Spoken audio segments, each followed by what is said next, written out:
Hi, my name is CT Cody, Hi, I'm CT Dea, and we and we are are Youth UCT.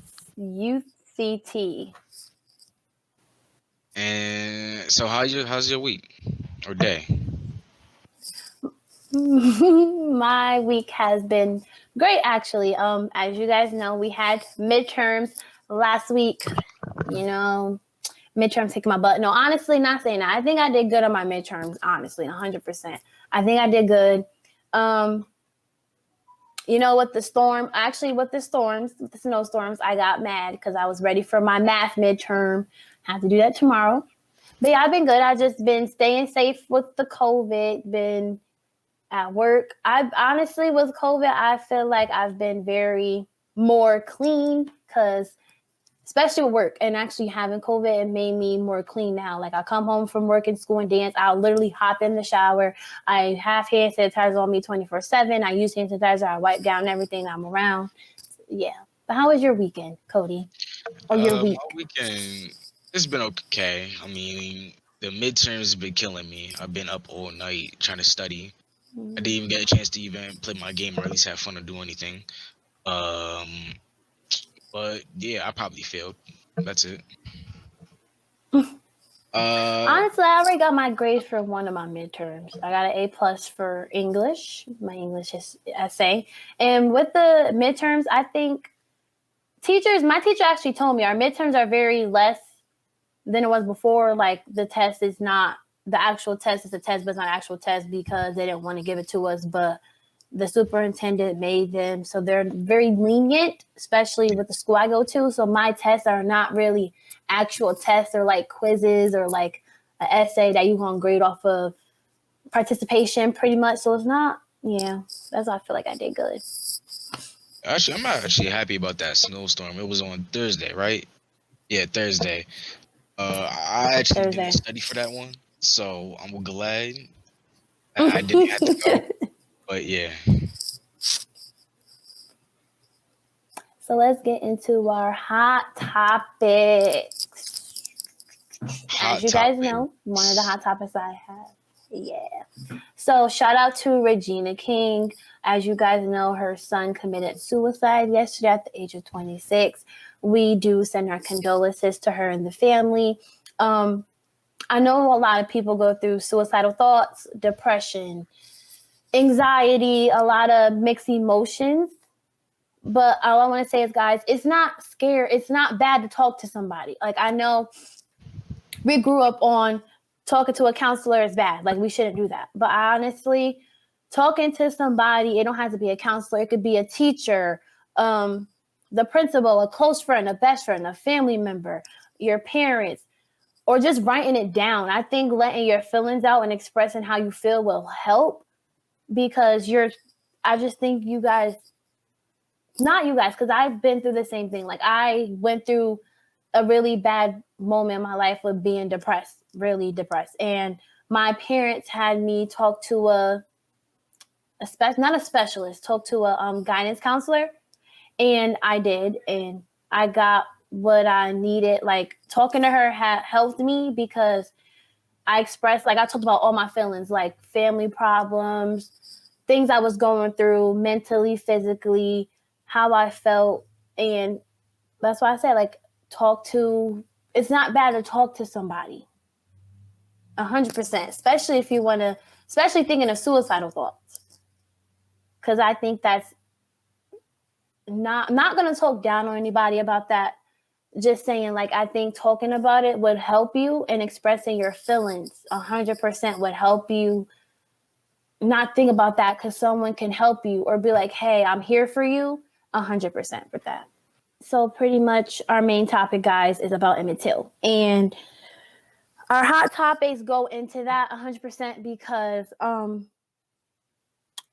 as you know, Emmett Till, like, we have that down pat. Emmett Till was a 14-year-old boy killed during segregation, racial, 100%. So now, as you guys know, it's a girl named Lauren she's from Bridgeport. She was deceased in her home after meeting a white man on Bumble, a dating app. her family had a protest for her today at 1:30 about pretty much getting justice for her because they want to push the investigation more.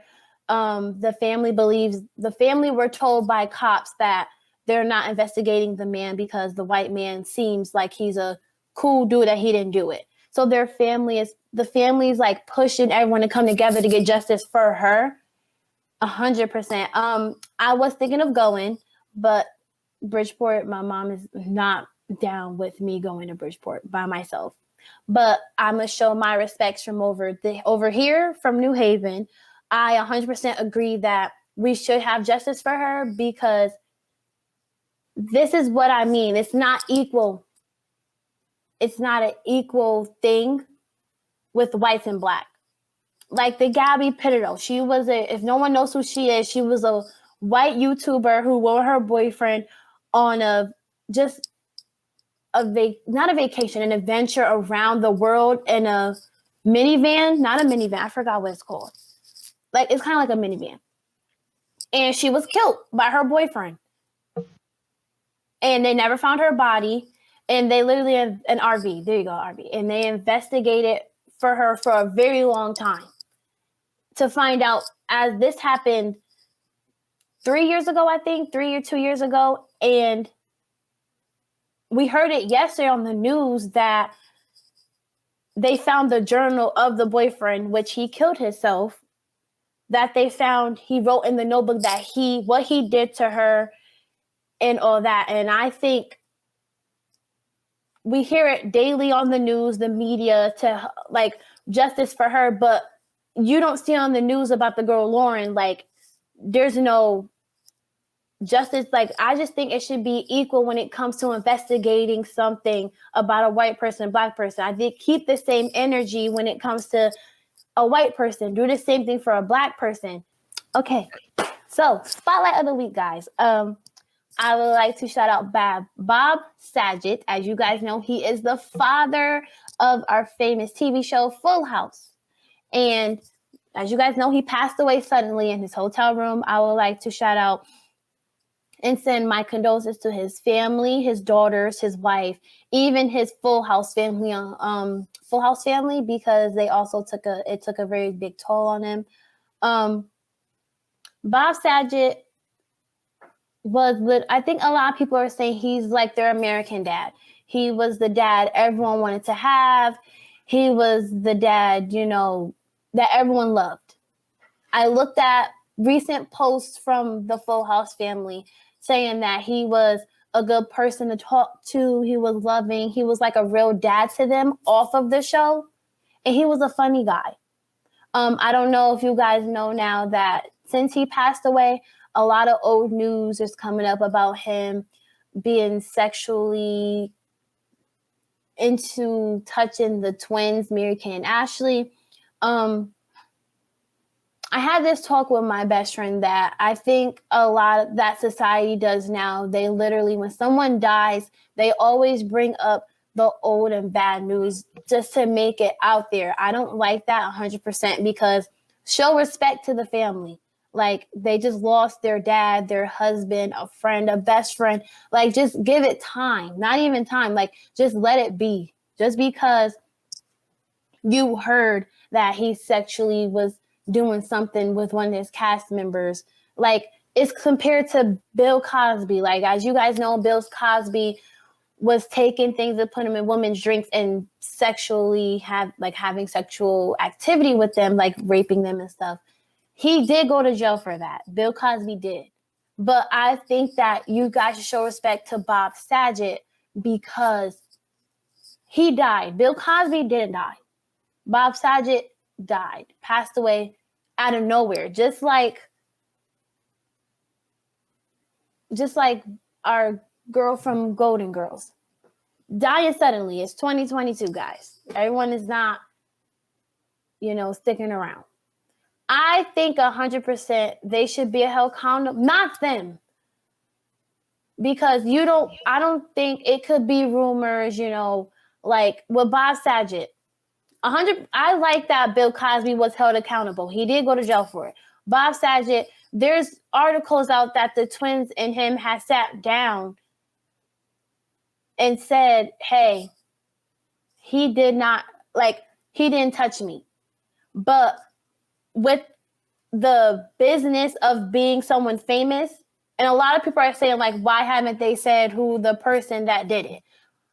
Look at society, look at the business of being a famous person. They're not gonna, that can ruin their career. Everyone knows if you speak the truth about somebody, you're ruining your career.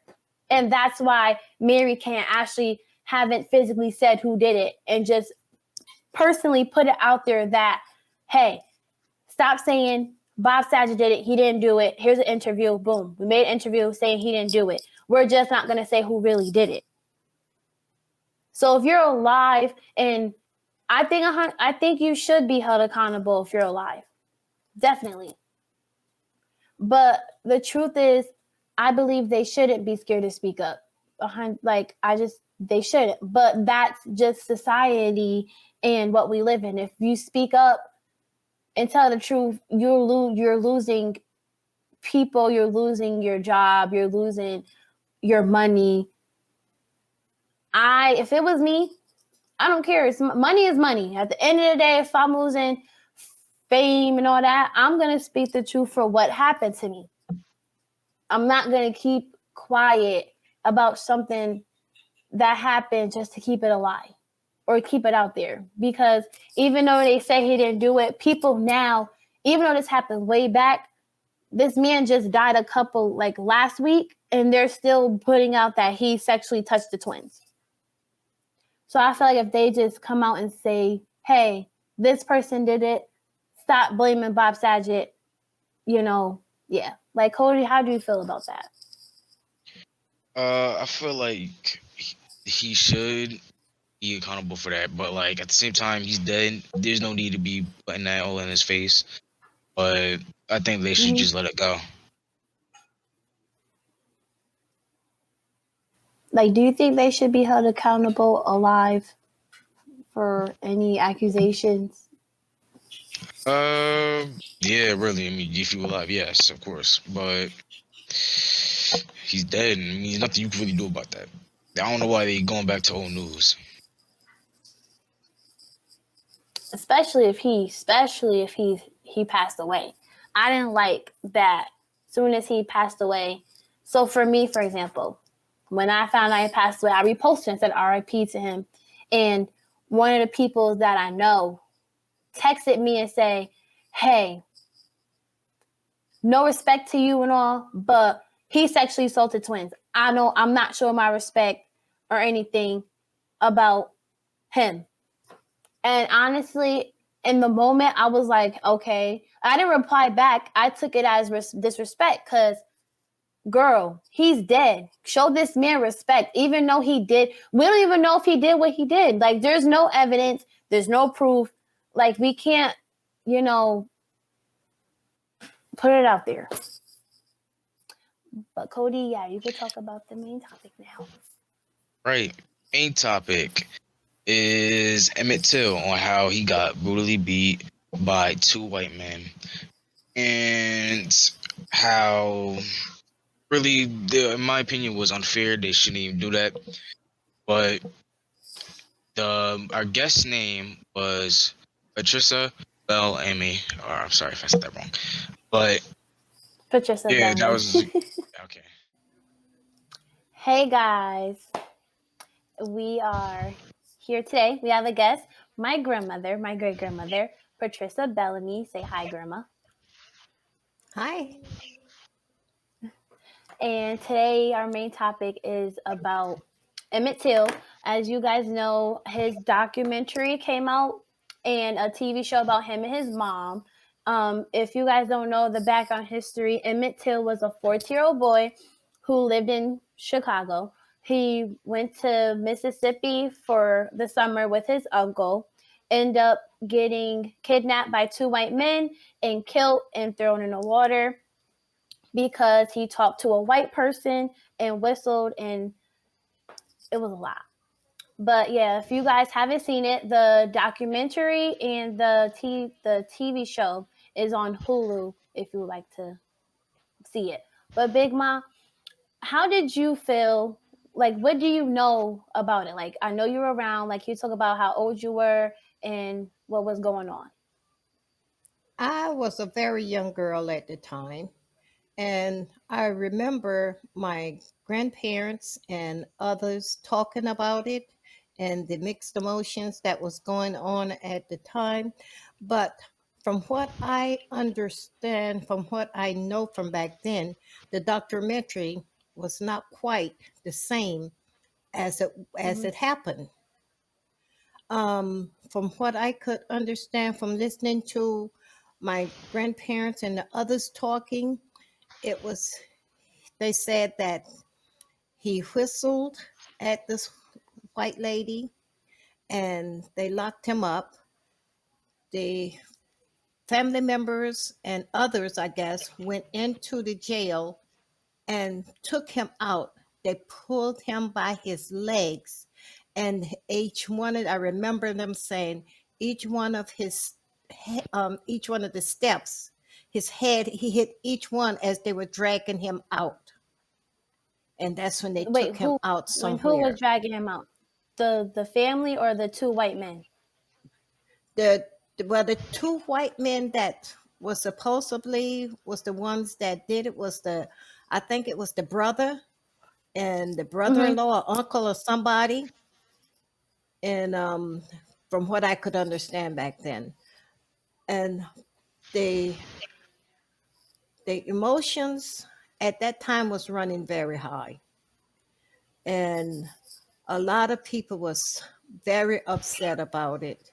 But at the same time, we were still, and they saying that we was out of the slavery, but it was still like we were still in slavery at the time because there were certain things we Mm-hmm. couldn't do, certain places we couldn't go. And to me, this is this is what I understood happened. Mm-hmm. So I remember my grandmother and her friends praying for the mother and for the child. At the time, they didn't know that he was dead, and they were Mm-hmm. praying for him for them to find him alive. Yeah, So because in the documentary, I remember it said that the way he looked, couldn't tell it was him. You couldn't tell he was black. Couldn't tell because it was no, very couldn't tell it brutal. was He him. was beaten. Nope. So how did you feel hearing about it? Like did your grandparents like go and see him, see the body, like when his mom showed it to the whole, you know, community? I I don't know if my grandparents went to see it or not, but they wouldn't allow me to see anything like that. Mm-hmm. They didn't allow me to go see it. So I don't remember. So when I remember seeing it mhm, afterwards. when you got older, pretty much. Yes, as I got older, and they Mm-hmm. did the documentaries and things on him. So did your grandparents and them follow the trial, or they just pretty much didn't follow the trial? I'm not sure if they followed the trial. I'm not sure of that, but I think they did.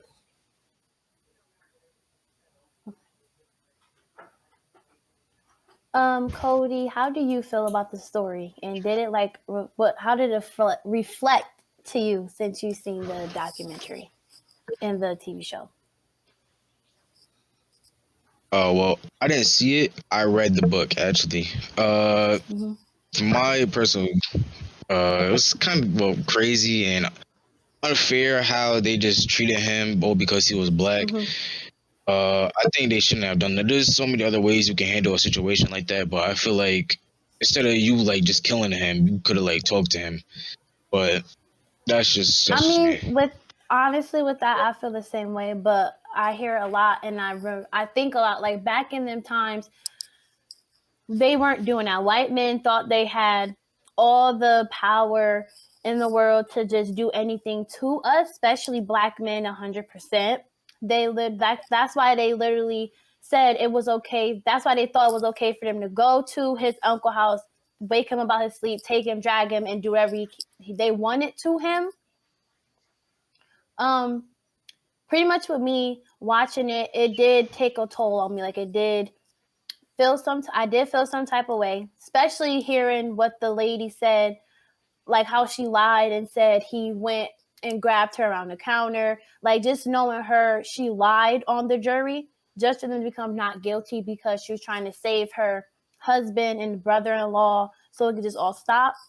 Now realizing that it's literally years later and she's now she's confessing that her response and her confession was a lie just because they're all dead. I mean, his cousins and his family members that are still alive, they're grateful for that. But I know justice is served. I just feel like not fully because it's too late. Like he's passed away. His mom's dead.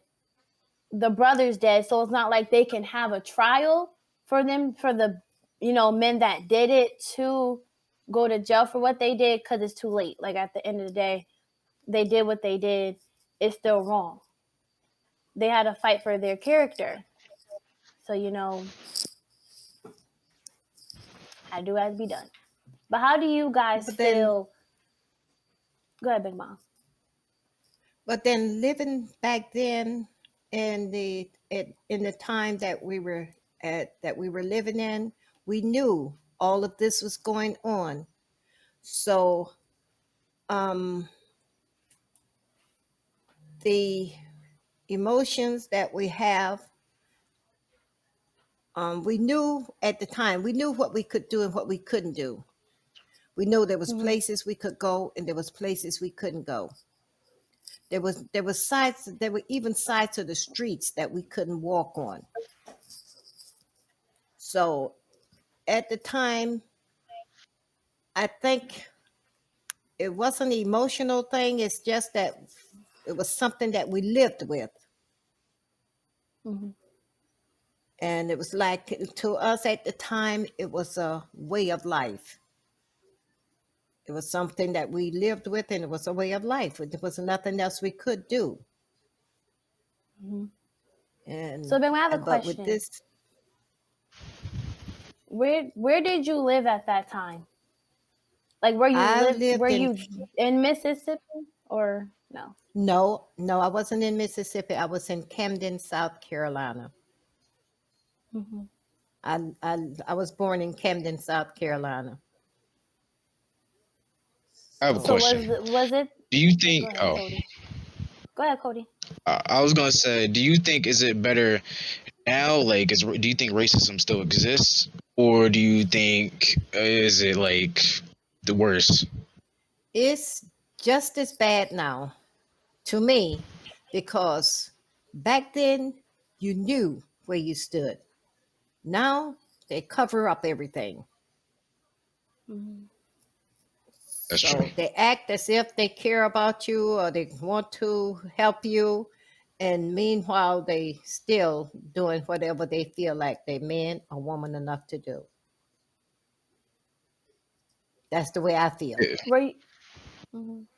Were you part of any civil rights movement during that time? No. No. My grandparents wouldn't allow me to do anything. I would like to. Do you know why they wouldn't let you? Like, was it because of safety or just because they weren't a big fan of it? I think it was because of safety. I think it was because of safety. So, if you were who you are now, back then, like, would you join to do the movements, or would you still like not do them because of what happened and the rules and the safety? I'm not sure. I'm not the type that get into different movements and things like that. I applaud anyone that would do it and could do it, but I don't think I would. I'm not sure. according to well, I said put it this way: would be according to the situation. Mm-hmm. That's understandable. Well, me personally, I don't know. Like, if I was to say I was back in the day and I was there in the movement, me personally, I feel like I wouldn't, because I'll be in risk in my life, because you know how the people were back then. I feel like I probably would have got shot. Something bad would have happened to me if I was in the movement. But that's how it was back then. They were doing a Honestly, lot to the young black people back then that was mm-hmm. trying to do anything to help, even young Especially with white the people. sentence. Yeah, even with the white people that Yeah. was trying to help, Mm-hmm. they did terrible things to them. For me So personally, I would now, because now I do, like, I marched with the whole George Floyd thing, because you know that's related also. I marched and it was peaceful, you know. It was back then. If I was there back then, I would do it. I mean, I'm doing something and I'm marching for something that I believe in, that I want is for my family and my future family to have freedom and to, you know, have equal rights, even though now it's equal, but it's not as equal as we think it is. I think it kind of got better now, but not 100% better, because we still go right, through police brutality and the police backing up white people, not doing like investigations with white people. Like, they'll really dig for white people but won't dig for African Americans when we go through something. And I think it's different also with charges in the courts. Like, they'll charge a white man for having drugs, and they say that they're sick, or they say like they have to go to psych. But if a black man do it, they'll get like 20 years or life for just doing the same thing a white man did, even if you're they're right, sick. So you're I right. have mixed emotions, but like I said, for being back then, I would do what 100%. I would literally go march and fight for what I believe in. Yeah, but did you see a lot of the marches? How what happened when the police would turn the fire hose on the people, let the dogs Yeah. loose on the people. Yeah, and this was why a lot of them, Mm-hmm. refused to do anything. For those that was brave enough to do it, a lot of them lost their Mm-hmm. lives, and so How does it make you feel seeing the racial things that was, you know, still being done today? it makes me feel bad because it seems like to me things should be better, Mm-hmm. but no, I it's feel not. like I feel like that some of the, well, I'm not gonna say all, but I feel like some you know, white people are teaching their children to keep continuing racism. That's But right. Mm-hmm. that's really how it is. But you can't change that. It's hard to get it away. Nope. Because if you look at even back then, children, no matter what race or color or whatever, they played together unless their parents would stop them. Now, my grandparents had very good relationship with a lot of the um, white people in office down there, and there was the chief of police. Was very good friend, him and his family. There was another family, I remember the Radcliffes, was very good friends. And the Jones, Mrs. Jones, she owned half of Camden, South Carolina, but she was very racist. Mm-hmm. And so, but those that were, they treated they treated us very good. So it was six of one and half dozen of another. Mm-hmm. So, Big Ma, you know how you have, like, having black, this is a question, having black grandsons and nephews, how does it make you feel knowing they are growing up with racism still around? Like, how does that make you feel? Not just your grandson, just like your grandchildren, your children, Or your anyone, yes. It makes me feel nervous. It makes me feel nervous that something could happen. So what only thing you can do in a situation like this is get as much education as you can. Get as much education, because they say, knowledge is powerful. Yep. So if you get as much education as you can and do what you know that is right instead of what you feel that is right. So, yeah, and all I can do is pray for them, pray for my family.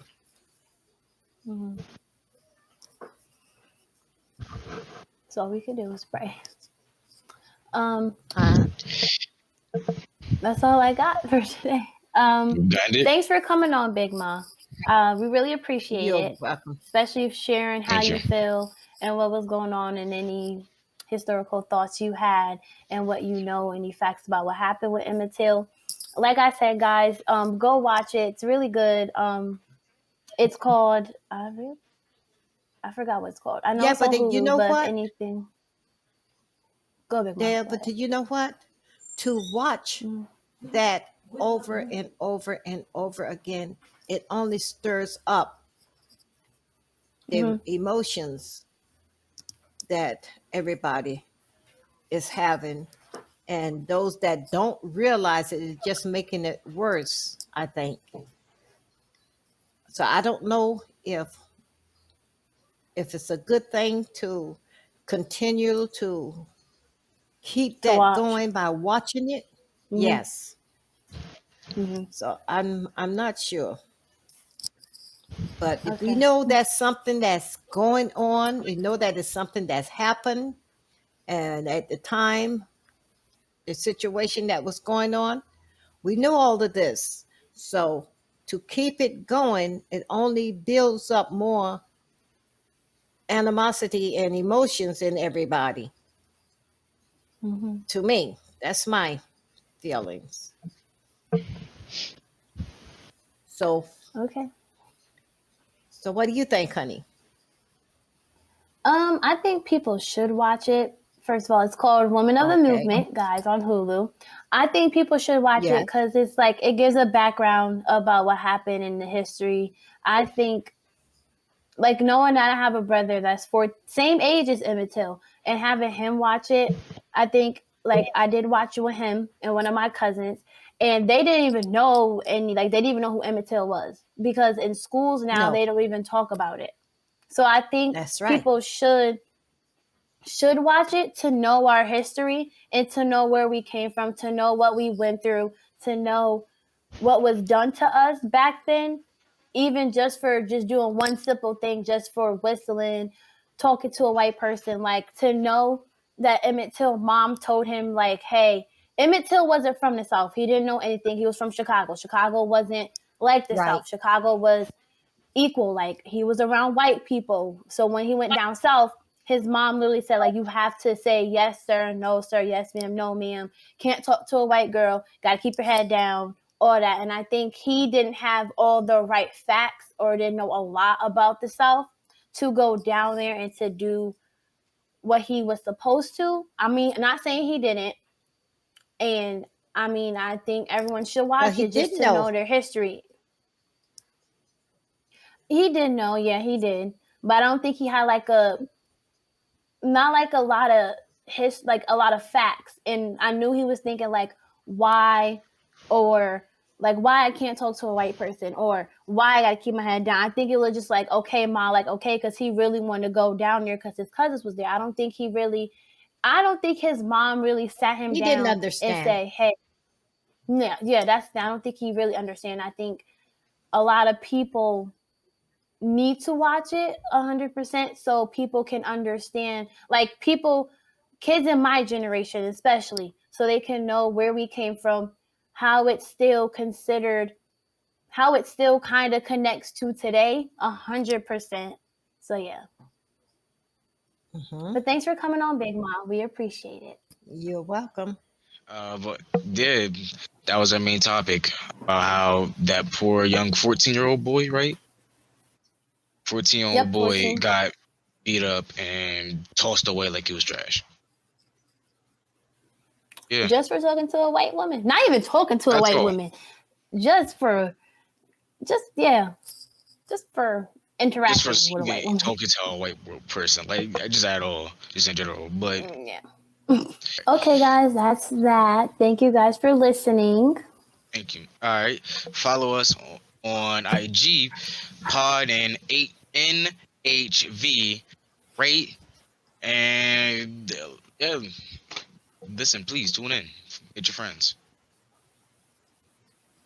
Send it. See you out. It's a good conversation. CT out.